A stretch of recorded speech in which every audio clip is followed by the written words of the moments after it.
Hello everyone, আমি চলে আসলাম অঞ্জলি তো মোমো রেসিপি নিয়ে। তো দেখো, আগে মোমো খেয়েছি দেখিয়েছি, বাট এটা করাটা দেখাবো। তো দেখো, এদিকে আমি মিক্সচার মিক্সড করে নিয়েছি। আমি সলিড চিকেন নিয়েছিলাম, আর এই সাইডে তোমার লঙ্কা, রসুন, আদা, তারপরে তোমার গোলমরিচের গুঁড়ো, লবণ দিয়ে আর ওই মিক্সচারগুলোকে আমি মিক্সড করে নেওয়া হয়ে গেছে। তো দেখো, তারপরে এখানে আমি ময়দা নিয়েছি, তারপর অল্প চিনি, স্বাদ মতো চিনি, লবণ আর রিফাইন তেল দিয়ে এগুলোকে সুন্দর করে মাখিয়ে নেব। মাখিয়ে নিয়ে তারপরে একটা ডো বানিয়ে দেবো, অল্প অল্প করে জল দিয়ে একটা ডো বানিয়ে নেব।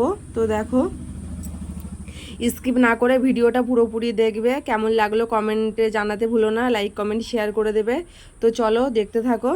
তো দেখো, এ সাইডে আমার ময়দা মাখানো হয়ে গেছে, তারপরে এই যে বেলে নেওয়া হচ্ছে। তো দেখো, ফাইনালি এটা এক এক করে বেলে নেবো। নিয়ে এই যে আমার মাখিয়ে রাখা কিছু রেস্টে রাখা ছিল কিছুক্ষণ, তারপরে পেঁয়াজও কুচিয়ে দিয়েছিলাম, গালে পড়লে সুন্দর লাগবে। এমনি গ্রেট করার আগেও দিয়েছিলাম, তারপরে আমি কুচিও দিয়েছিলাম। তো দেখো কেমন হলো মোমোটা, তো কমেন্টে জানিও। তো এক এক করে সবগুলো আমি বানিয়ে নেব। তো দেখো, দেখতে পাচ্ছ। আর মোমো বানানোটা কেমন হলো জানিও। এদিকে চাটনির জন্য একটা শুকনো লঙ্কা, রসুন আর টমেটোকে সিদ্ধ করে নেব।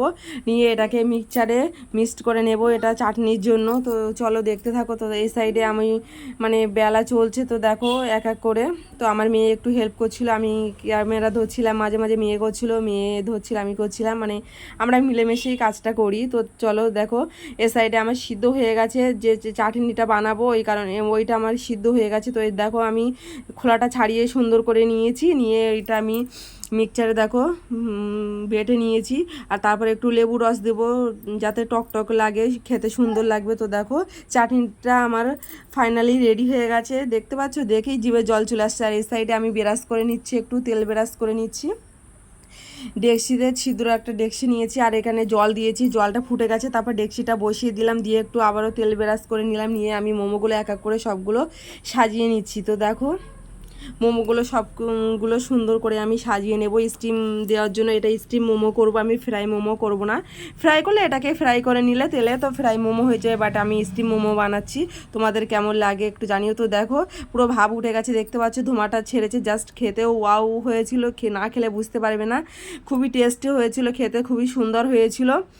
তোমরা একবার হলেও বাড়িতে এইভাবে ট্রাই করে দেখো। তো আমরা করেছিল, খেতে যা অসাধারণ হয়েছিল। তো দেখো, ফাইনালি আমি রেডি হয়ে গেছে খাওয়ার জন্য। তো দেখো, একটা ভেঙে তোমাদেরকে দেখাই, চলো। তো দেখো, কত সুন্দর সিদ্ধ হয়ে গিয়েছিল, দেখতে পাচ্ছ। আর এই যে চাটনি দিয়ে, চাটনিটাও খেতে দারুণ টেস্ট হয়েছিল, আর মোমোটাও সুন্দর হয়েছিল। তো আমার মোমো রেসিপিটা কেমন লাগলো কমেন্টে জানিও। লাইক কমেন্ট শেয়ার করতে ভুলো না যদি ভালো লেগে থাকে। তো একবার হলেও বাড়িতে সবাই ট্রাই করে দেখো। তো দেখা হচ্ছে আবার অন্য কোনো ভিডিও নিয়ে। তো টাটা, বাই বাই।